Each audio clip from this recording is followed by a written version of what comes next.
Junkie Nation, gorgeous George and Goes checking in again. I'm telling you, we deliver all the big stars in combat sports. Today we get to talk to 12 gauge Paige VanZant, who's got a power slap event coming up in Abu Dhabi. This is in conjunction with the show out there the UFC's putting on, UFC 308. Now they get down on Thursday, October 24th. And let me give you the times, because remember, they're ahead of us over there on the other side of the world. On Thursday, October 21st, if you can go to Power Slap and then work your way to Rumble, because the fights will be on Rumble. It's noon Eastern, 9 a.m. Pacific. Noon Eastern, 9 a.m. Pacific on Thursday, the 24th. So maybe that's a good way to time your lunch. If you're on the East Coast, you go to the car and check it out on your iPhone or your tablet. Or on the West Coast, you take that early break. How you doing, Paige? Doing great. Thank you. That's good. I need to write that down for my family because I did not know what time everything was going on. Yeah, they're on the West Coast, right? I think you're originally from the Northwest. I am. I'm from the Northwest, but then we have family in Alaska. So we just have a lot of people all over the place. They'll be waking up with breakfast and Power Slap then. Yes, exactly. In Alaska. Paige, you've done well wherever you've gone. And I guess I wanted to ask you, what was the draw to Power Slap? And now that you've had an event under your belt, what drew you to come back? Honestly, my draw to Power Slaps, I had nothing going on. I just came out of a boxing match. So I was like, you know what? I'm already in shape. They called, asked if I wanted to do Power Slap. I was like, yeah, why not? It seems like a great opportunity. So I said, yes. I didn't know if I would want to do it again. It was a brand new experience and absolutely loved it. The thrill, the adrenaline. So here we go again. That was going to be my next question. How would you compare it to everything you've done? Because I've seen you pro wrestle, box, bare knuckle, MMA. I think probably even some submission, grappling. Where does it rank in terms of that rush? The rush is extremely high. Honestly, I feel like in the moment it's thrilling. There's a little bit less thinking, I guess.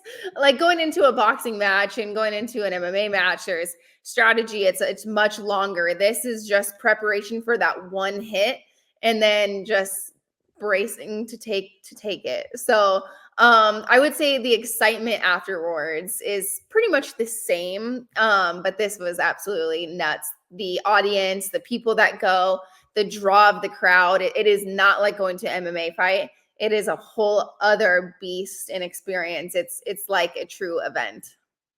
If you said boo, I'm jumping. So I'm not in any position here to come at you in any way. But when I was, studying, you were coming on the show. I looked at your Instagram, and things like that. One word that kept getting tossed your way was flinching. Now, explain that to me, because I watched it, but I'm watching it in slow motion. So, I don't know. It didn't look like anything I wouldn't do if I know someone's about to slap me. I guess I'm kind of bracing myself. But was there anything to that, or I don't know. So there is technique to taking the hit. And on the last slap I received, I got called for a flinching foul. And I think I've said this in prior interviews, but I think as you see professional fighters coming over, boxers, MMA fighters, you are going to see that flinching foul happen, because as much as we don't want to flinch, it's our body mechanics. It's ingrained in our muscle memory. I've been training and competing for like 10 years not to get hit. So there is, a learning process. I was able to get through that match. I took my slap. I took 4 slaps because of the foul. And you learn. And now I'm just adjusting the way that I'm going to take the slap to avoid that flinching foul. And it happens. And it's all like minuscule. When you rewatch like the playback, how much is getting slapped, you just getting hit and the momentum going with it, or there's different rules. You can flinch forward, you can like flinch down and brace, but you just can't flinch away from the hit or into it. So it's a learning process. And for the first one, I think I did absolutely great. And it's a great place for me to learn and get ready for the next one. You knocked it out of the park. Everyone wants you back, and you're back, and that's great. But how can you train for it on the defensive side? I get that you can improve your technique, right?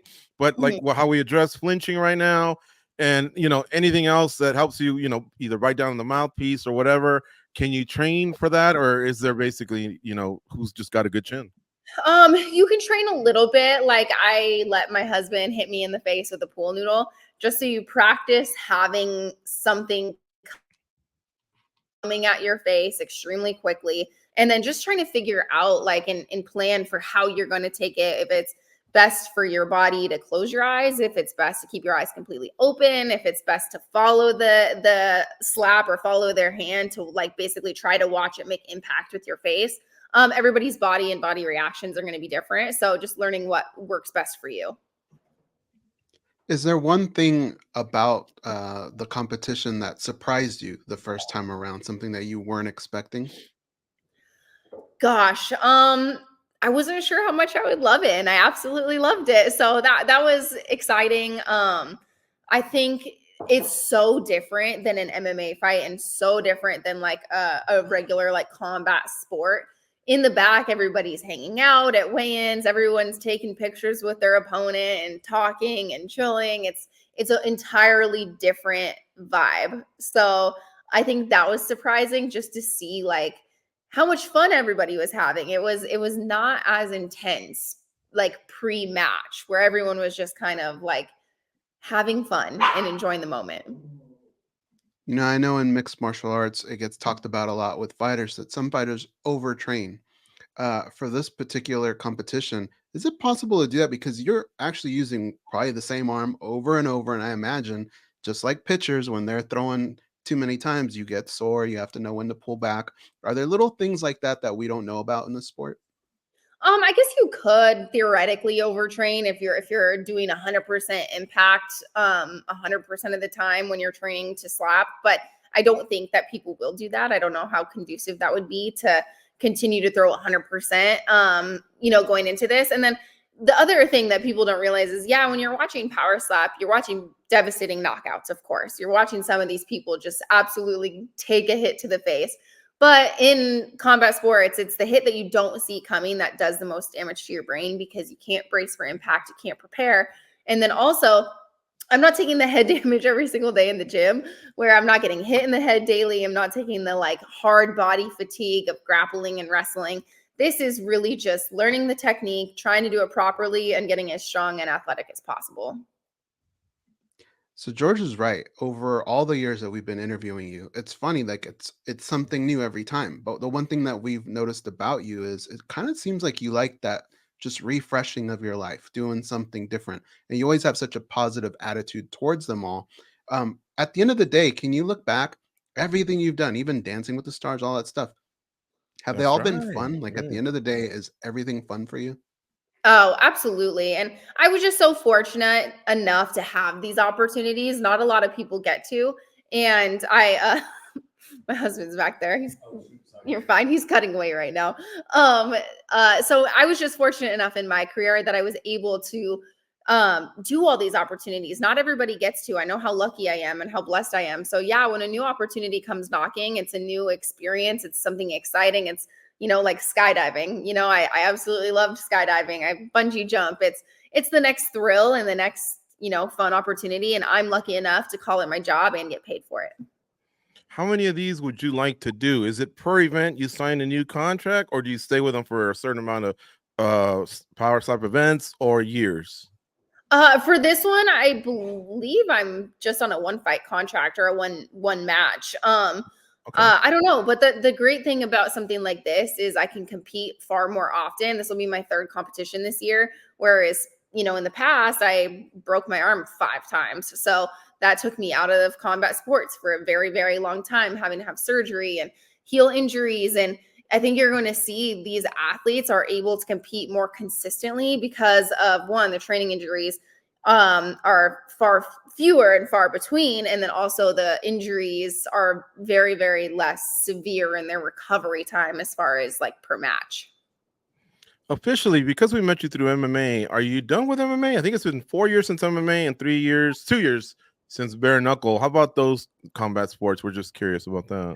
Yeah, I don't ever like to say that I've closed the door 100%, but I do see it would be hard for me to go back into MMA, not because I don't love it and not because I don't have a passion for it still. But like I said, I broke my arm 5 times in my life, 4 times in basically 2 years of competing. I had 3 surgeries on it. I still have a huge plate that runs the length of my entire forearm.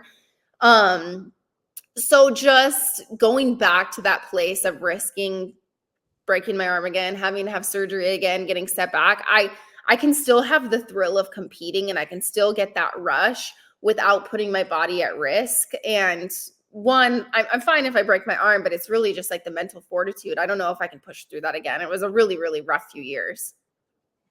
You know, a lot of MMA athletes have migrated to bare knuckle. And we ask them, they say, hey, it's almost more of a rush at times, especially for the strikers, and they pay well. And now some are starting to migrate over to power slap. Now, see, you do very well because I know you've obviously done well throughout your career, stuff outside, you know, endorsements, the OnlyFans and things like that. So it doesn't strike me that you need the money, but power slap was any of the appeal like that you could also make money, you know, through them, through what they pay, or just being affiliated somehow, making it lucrative for you sponsorship wise? Yeah, you know, I would give advice to like anybody that's a professional athlete. You have to separate yourself from the organization and realize that you're a brand yourself. So when you do leave or you do want to explore other opportunities, you can go in and not just get the base rate. You need to put yourself ahead of everybody else. And opportunities like this, yeah, they're definitely paying me enough to go out there and get hit 3 times. So, and I think a lot of the, you know, the pay to go into a fight camp, it has to do with training, coaches, paying. There's so many expenses throughout all of like, you know, a professional fight that you have to pay for this. I'm really happy. It's a great opportunity. It's another opportunity for me to be under the UFC umbrella. They're just such a big machine. And I absolutely loved my experience with them and my whole career. I just felt like that story wasn't finished yet. And now I get the opportunity to be back. Well, good for you that they're paying you well. You deserve it. You're a big name. We're excited to have you on the show.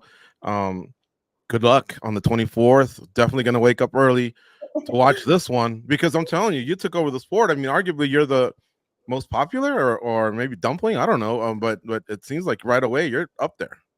I hope so, honestly, but Dumpling's pretty spectacular. So I watched his knockout on the last card, and that man is terrifying. Could not be more friendly. He was so nice, but boy, is he scary. Good stuff. Thanks, Paige, for the time today. We really enjoyed catching up with you. Say hello to Austin. It's been a while since we talked to him. We talked to him a lot when he was over at Bellator, and I know he's got a fight coming up, I believe, at LFA. So he fights on the 18th, so we head out to New York tomorrow. Got it. All right. Well, wish him the best for us, please, and thank you.